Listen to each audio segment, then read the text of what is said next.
Hello and welcome back to my channel. Today, we really need to talk about Columbina because the latest update to her kit flipped the conversation overnight. Some players are now more excited than ever, and others are panicking like never before. So, take a seat and buckle up as we dive into breaking down every confirmed detail, what changed from earlier leaks, and why the community is so split on her design right now.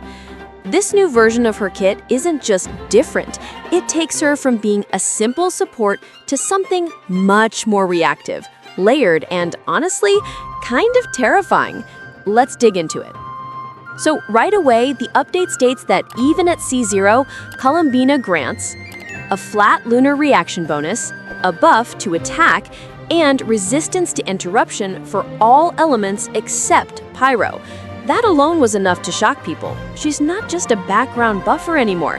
She actively pushes reaction damage and also gives your team some comfort with interruption resistance, which is huge for fast-paced comp play. Here's where the hype and confusion really started.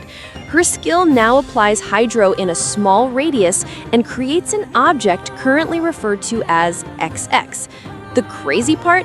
After your team triggers a lunar reaction, XX fires back extra reaction damage, and that damage scales entirely off Columbina's max HP. Even wilder, the type of damage she deals adapts based on whichever lunar reaction the enemy took the most damage from previously. So instead of being a passive buffer, she becomes an active reaction engine, responding dynamically to the fight. And that's something we did not expect. Her burst description also changed a lot. Leaks before said it was 20 seconds with a 15-second cooldown. Super straightforward. Now, we don't have duration.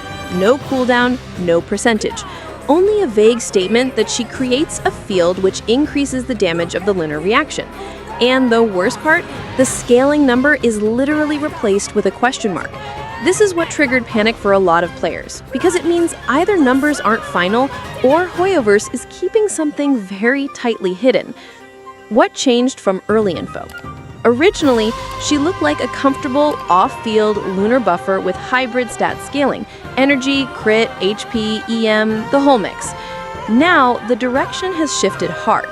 Max HP scaling, extra reaction follow-ups. Acts more like META or Raiden style reaction driver. No longer seems to be broad universal support. That version is way more specialized, powerful, but perhaps not for every team. Community remains divided by half. The hype camp says, Hydronita, Lunar Kokomi. She's active, reactive, flexible, and fun. They love the HP scaling, the reaction chaining, and that she changes based on enemy weakness. The panic camp says, she cannot cause reactions on her own. She might only shine if you own certain units. She could be niche, not universal. And honestly, both sides might be right because we still don't know her passives, constellations, and official numbers. This updated kit makes Columbina look more complex, more interactive, and more specialized than we were prepared for. If you like high-velocity reaction playstyles, constant elemental triggers, and off-field Hydro application, then she's exactly what you were hoping for. But if you wanted a universal, plug-and-play Archon-style support, this might not be her. And of course, remember, nothing is final. Numbers can change, mechanics can shift, and the final version may play differently entirely. So tell me, where do you stand? Are you hyped about this reactive, adaptive version of Columbina, or are you afraid that she will become overly restricted or team-dependent? Let's discuss it in the comments because I am really curious how divided this is.